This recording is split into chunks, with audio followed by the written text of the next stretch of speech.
Halo, di pembahasan kita kali ini kita bakal napak tilas sebuah perjalanan fisik sekaligus intelektual yang luar biasa banget dari sosok Imam Syafi'i. Kita akan melihat gimana seorang anak laki-laki yang lahir di tengah kemiskinan ekstrim punya tekad baja untuk menembus kerasnya dunia kuno demi mengejar cahaya ilmu.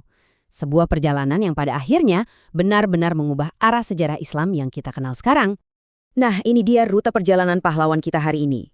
Kita bakal mulai dari awal mula kehidupannya di Gaza, lalu melihat perjuangannya menembus batas kemiskinan di Mekah, mewarisi ilmu di Madinah, menghadapi ujian berat di Yaman dan Baghdad, sampai akhirnya meninggalkan warisan abadi di Mesir. Mari kita mulai. Bagian pertama, Gaza dan Askolan, titik nol dari perjalanan ini. Kita mundur sebentar ke tahun 150 Hijriah.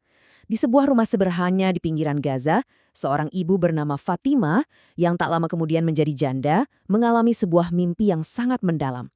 Ingat ya, ini terjadi bahkan sebelum putranya lahir ke dunia. Pesan dari ibunda beliau ini menarik banget kan?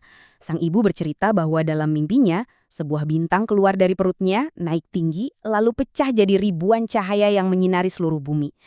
Ini seolah jadi fondasi dari motif cahaya yang bakal terus kita lihat di sepanjang kisah ini.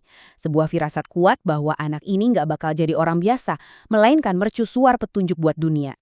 Kalau kita telusuri lini masa-masa kecilnya, jujur aja, perkembangannya ini luar biasa cepat.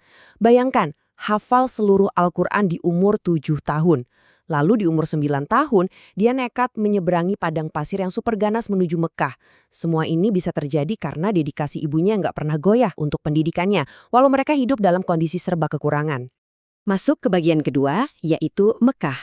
Disinilah beliau menembus batas kemiskinannya. Begitu sampai di kota Mekah yang sangat padat oleh peziarah, Syafi'i muda langsung dihadapkan pada ujian ketahanan mental dan fisik yang luar biasa. Di fase ini ada kontras yang gila banget. Di satu sisi, kehidupannya miskin ekstrim. Nggak sanggup beli kertas, jadi dia nulis di atas tulang unta atau pecahan kendi yang dia pungut di jalan. Nggak bisa beli minyak lampu, jadi terpaksa belajar pakai cahaya rembulan. Tapi di sisi lain, kecerdasannya brilian banget. Dia punya ingatan yang nyaris sempurna. Sampai-sampai Mufti Mekah memberinya izin resmi untuk berfatwa di usia 15 tahun. Kebayang nggak tuh? Umur 15 tahun udah jadi mufti besar. Seperti yang ditegaskan beliau sendiri, ilmu itu emang lebih manis dari madu, tapi butuh kesabaran sepahit empedu. Syafi'i sadar betul kalau menguasai ilmu itu butuh pengorbanan yang menyakitkan. Makanya dia sampai rela ninggalin kenyamanan kota dan tinggal bareng suku Badui Bani Huzail di tengah kerasnya gurun selama 10 tahun penuh. Semuanya cuma buat memastikan tata bahasa Arabnya benar-benar fasih. Kita lanjut ke bagian ketiga. Madinah. Setelah penempaan di gurun, ulama muda yang brilian ini pergi menemui sosok legendaris Imam Malik. Dan persiapan yang dilakukan buat pertemuan ini, wah, cuma seorang jenius sejati yang kepikiran cara seperti ini. 1720. Coba tebak angka apa ini? Ini adalah jumlah persis hadis yang dihafal mati oleh Imam Syafi'i dari kitab Al-Muwatta karya Imam Malik. Dia meminjam kitab itu dan menghafalnya tanpa salah sedikit pun. Dan ini semua murni cuma buat persiapan sebelum mereka ketemuan pertama kali. Luar biasa dedikasinya. Begitu Syafi'i membacakan kitab itu langsung dari hafalannya, Imam Malik langsung paham. Anak ini bukan murid sembarangan. Imam Malik lalu ngasih pesan mendalam ini, bahwa beliau melihat cahaya Allah di hati Syafi'i. Dan mengingatkan agar jangan sampai cahaya itu dipadamkan oleh kegelapan dosa. Pesan yang jelas bahwa ilmu sejati butuh wadah hati yang bersih. Sekarang kita masuk ke fase yang cukup gelap. Bagian keempat, Yaman dan Baghdad, menghadapi fitnah. Setelah Imam Malik wafat di tahun 179 Hijriah, Syafi'i diangkat jadi hakim di Najran, Yaman. Masalahnya, dia ini orang yang terlalu lurus. Dan keadilannya yang tanpa kompromi itu malah bikin pejabat-pejabat korup di sana kepanasan. Inilah rangkaian kejadian yang menjadi cobaan terberat dalam hidupnya. Karena dia nolak suap mentah-mentah, para pejabat korup itu memfitnahnya melakukan makar. Hasilnya, dia dituduh berkhianat dan dipaksa jalan kaki melintasi padang pasir dengan tangan dan kaki dibelenggu rantai besi yang berat buat disidang langsung oleh Khalifah Harun ar-Rasyid di Baghdad. Di ruang sidang, dengan ancaman hukuman mati di depan mata, beliau ngasih pembelaan epik ini.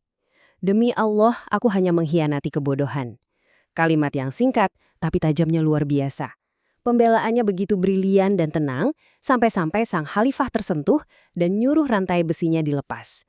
Sang khalifah sadar, yang ada di depannya ini bukan pemberontak, melainkan cahaya ilmu. Waktu menetap di Baghdad usai sidang, Syafi'i melihat satu fenomena besar. Dunia Islam saat itu lagi terbelah dua. Di satu sisi ada Madrasah Hijaz yang kaku banget sama tradisi dan riwayat, di sisi lain ada Irak yang main logika dan rasionalitas banget. Terus apa yang Imam Syafi'i lakukan? Beliau hadir dan menyintesis keduanya.